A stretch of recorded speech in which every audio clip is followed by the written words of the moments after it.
Lokasi pemisah masih digerebek. Sebanyak 100 personel BRIMOB Polda Sumatera Selatan dikirim ke Aceh untuk membantu mitigasi pasca bencana banjir bandang beberapa waktu yang lewat. Pelepasan 100 personel BRIMOB ini dilakukan langsung oleh Kapolda Sumsel, Irjen Pol Andi Ejayadi.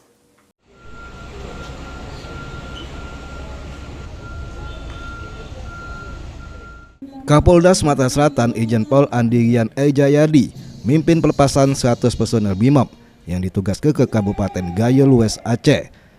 Pergeseran personel ini merupakan gelombang ketiga dari Polda Sumsel yang dilaksanakan atas permintaan Mabes Polri di juru mitigasi pasca bencana banjir bandang. Selain 100 personel BRIMOB yang diberangkat ke ini, ada 25 personel Polda Sumatera Selatan yang masih berada di lokasi bencana, bertugas mengoperasikan dapur lapangan sama alat pemurni banyu untuk memenuhi kebutuhan dasar warga terdampak. Galo-galo personel BRIMOB Polda Sumsel yang berangkat dibekali dengan sarana sama prasarana lengkap untuk mendukung pembersihan wilayah terdampak sama pembangunan fasilitas sementara untuk masyarakat.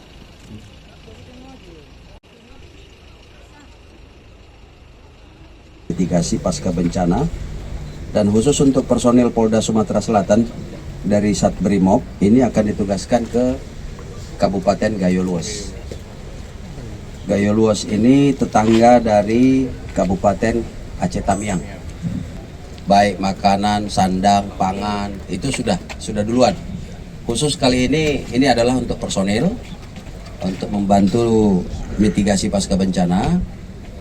Tentu personil kita ini kita lengkapi juga dengan berbagai sarana dan prasarana. Jangan sampai nanti tujuannya membantu malah harus dibantu.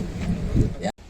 Penugasan 100 personel BRIMOB rencananya berlangsung selama 30 hari yang sewaktu-waktu pacak diperpanjang sesuai kondisi di lapangan.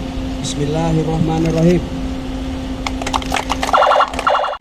Oleh karenanya, Kapolda Sumsel mengingat ke galo-galo personil supaya menjaga kesehatan sama kesiapan selama menjalankan misi kemanusiaan. Muhammad Aidil, PAL TV.